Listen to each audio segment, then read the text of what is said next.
औज़ुबिल्लाहि मिनश्शैतानिर्रजीम बिस्मिल्लाहिर्रहमानिर्रहीम। नेक बख्त बाप और बदबख्त औलाद का सच्चा वाक़या जो मैं आपके साथ आज की वीडियो में शेयर कर रहा हूँ। इब्न कसीर में है एक शख्स बड़ा नेक और सखी था। उसका बाग था, वो अल्लाह ताला के हक़ को हमेशा अदा करता था। उस बाग की पैदावार में से अपने बाल बच्चे और उसके बाग के खर्चे को निकाल कर बाकी पैदावार अल्लाह ताला के रास्ते में खर्च कर डालता था।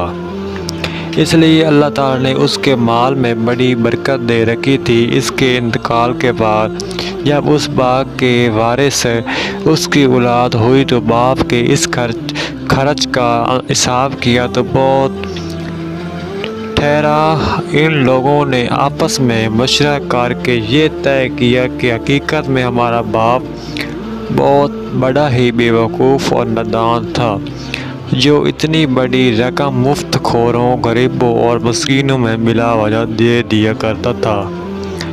लिहाजा हम इन गरीबों के हक़ को रोकें और उनको कुछ ना दें तो हमारे पास बहुत माल जमा हो जाएगा और हम सब मालादार हो जाएंगे।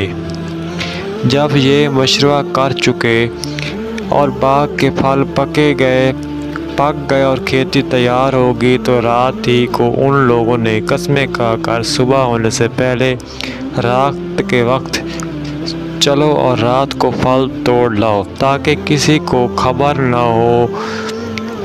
खबर होने ना पाए। चलते वक्त पिछली रात को एक दूसरे को जगाओ और चुपके दबाए पाओ चलो ताकि गरीबों को खबर ही ना हो पाए कि आज फल तोड़ने का दिन है, वरना अपने बाप के दस्तवर के मुताबिक मजबूरन कुछ न कुछ देना ही पड़ेगा। ये सब मंसूबे बनाकर कानाफूसी करते हुए बाग की तरफ चले। इद्रान के पहुंचने से पहले इस बाग पर अल्लाह का अज़ाब आया और आग ने जलाकर खास्तर कर दिया। वो वहाँ कोई दरख्त रहा और ना सरसब्ज़ लहलाती खेतियाँ रहीं और ना फल फूल रहे, सिवाय राख के जलते ढेरों के सिवा कुछ ना था।